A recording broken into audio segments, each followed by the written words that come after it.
جو حضرت خالد بن ولید نے لڑی ہے، اور حضرت صدیق اکبر کے دور میں مسیلمہ کذاب جھوٹی نبوت کا دعوے دار، اس کے مقابلے کے اندر جنگ یمامہ لڑی گئی۔ اسلام کی تاریخ کی بڑی روشن جنگ ہے۔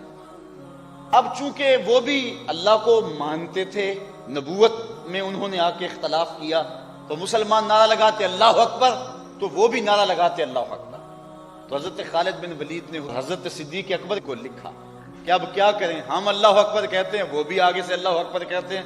البدایہ والنہایہ میں روایت ہے کہ جب حضرت خالد بن ولید نے لکھا نا حضرت ابوبکر صدیق کو کہ ہم بھی اللہ اکبر کا نعرہ لگاتے ہیں، وہ بھی اللہ اکبر کا نعرہ لگاتے ہیں، دشمن دوست کی پہچان نہیں ہوتی، تو حضرت صدیق اکبر نے کہا کہ وہ اللہ اکبر کا نعرہ لگائیں، تم یا محمد کا نعرہ لگاؤ۔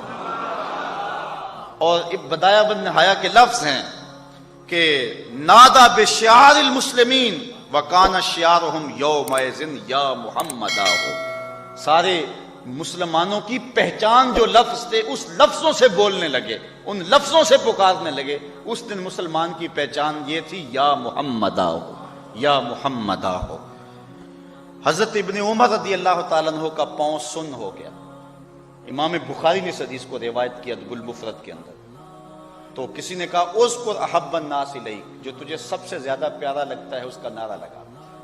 تو حضرت جو ہے وہ ابن عمر نے کہا فقالا یا محمد آہ، تو اللہ تعالیٰ جل شانہ نے ان کا پاؤں فوراً ٹھیک کر دیا۔ تو یہ امت کا معمول ہے، اگر اس کو ہم شرک کا الزام لگا دیں گے تو پھر امت میں سے کوئی نہیں بچے گا۔ تو جو حضور سے مانگتے ہیں حضور ان کے دامن گوہر مراد سے بھر دیتے ہیں اور رحمتوں سے مالا مال کرتے ہیں۔ اللہ مجھے آپ کو اپنی رحمتوں کا نور نصیب فرمائے۔ ابن کثیر رحمۃ اللہ علیہ بہت بڑے آدمی ہیں، بھاری آدمی ہیں علم کی دنیا میں۔ انہوں نے ایک واقعہ نقل کیا ہے، وہ بتانے لگا۔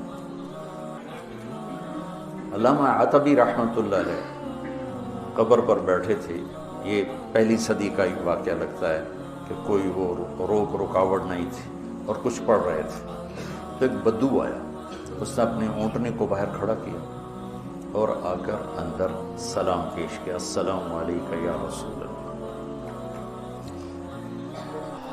صحیح حدیث ہے کہ انبیاء اپنی قبور میں زندہ ہوتے ہیں، انبیاء اپنی قبر میں زندہ ہوتے ہیں،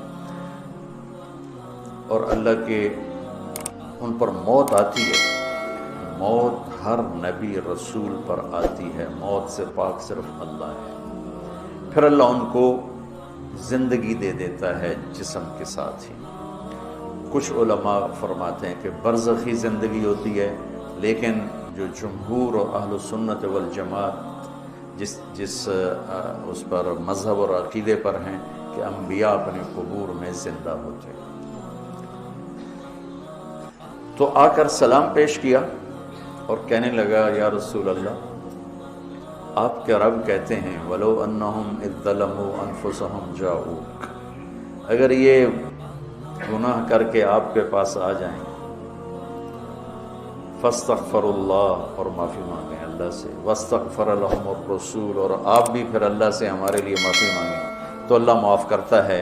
تو جئتک مستغفرا للذنوب ومستشفعا بک الی ربی ان یغفر لی، میں آپ کے پاس اپنے گناہوں کا بوجھ لے کر آیا ہوں اور آپ کو سفارشی بناتا ہوں اللہ کی بارگاہ میں کہ اللہ تعالیٰ مجھے معاف کر دے۔ اور پھر اس نے 4 شعر پڑھے، 2 شعر اب بھی روضہ مبارک کے جو 2 پلر ہیں، جیسے یہاں کھڑے ہو کے سلام کر دیں، ایک شعر یہاں لکھا ہوا ہے، ایک شعر یہاں لکھا ہوا ہے، 2 کتاب میں لکھے ہوئے ہیں۔ یا خیر من دفنت فی القاع اعظمہ فطاب من طیبہن القاع والاکم، اے وہ بابرکت ذات جو زمین کے اندر گئے تو زمین کا اندر بھی پاک ہو گیا اور اوپر بھی پاک ہو گیا، اندر بھی خوشبودار اور باہر بھی خوشبودار۔ یہ ادھر ہے شعر، نفس الفداء لقبر انت ساکنہ فیہ العفاف وفیہ الجود والکرم، میری جان اس قبر پہ قربان جس میں آپ آرام فرما رہے ہیں، آپ کے ساتھ آپ کی سخاوت بھی ہے، آپ کی دریا دلی بھی ہے، آپ کی فیاضی بھی ہے۔ یہ 2 شعر۔ اگلے 2، انت الشفیع الذی ترجى شفاعتہ علی الصراط اذا ما زلت القدم، آپ ہی وہ شفیع مذنبین ہیں کہ پل صراط پار ہوگا آپ کی سفارش اور شفاعت سے، عملوں سے نہیں، آپ کی شفاعت سے پل صراط پار ہوگا۔ وصاحباک لا انساہما ابدا، اور میں آپ کے دونوں ساتھی ابو بکر عمر کو بھی کبھی نہیں بھول سکتا۔ منی السلام علیکم ما جرى القلم، کیا شعر کہہ گیا اور کیا بات کر گیا، یا رسول اللہ قیامت تک جب تک قلم چلتے رہیں میرا سلام آپ تینوں کو پہنچتا رہے۔ قلم تو کبھی رکتا نہیں، اور آج کل قلم بہت زیادہ چل رہا ہے، کمپیوٹر کتنا بڑا قلم وجود میں آ چکا ہے، تو کیا بات کر گیا، عرب کی فصاحت پہ قربان جاؤں، لہم السن فصیحہ۔ ایران کے بادشاہ نے کہا تھا کہ عربوں میں کیا خصوصیت ہے، تو وہ تھا امیہ بن ابی سلط، اس نے کہا لہم قلوب جریہ وانصاب محفوظہ والسنۃ فصیحہ، کہ میرا سلام پہنچے آپ تینوں کو جب تک قلم چلتا رہے۔ اور پھر وہ روتا ہوا باہر نکل گیا۔ علامات بھی اس کو ایک دم نیند آ گئی، تو خواب میں اللہ کے نبی کا دیدار ہوا، کہا عتبی جاؤ اس بدو کو خوشخبری دے دو کہ تیری فریادیں پہنچیں اور تیری بخشش ہوگی۔ ہمارے نبی کے معجزات میں ایک معجزہ ہے کہ آپ کی قبر موجود مشہود، باقی جتنے انبیاء ہیں ان کی قبریں یقینی نہیں ہیں۔ ابراہیم علیہ السلام کی قبر موجود ہے اور کئی انبیاء کی قبریں عراق میں، فلسطین میں، لیکن یقین سے نہیں کہہ سکتے کہ واقعی یہ ہیں۔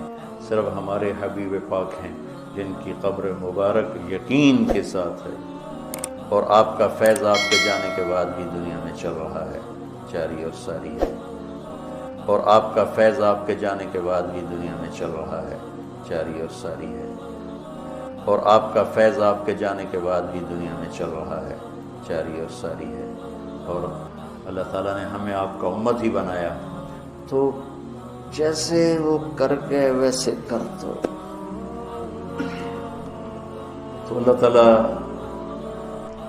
جب بھی دیکھے گا خوش ہوگا۔ میرے حبیب کی شکر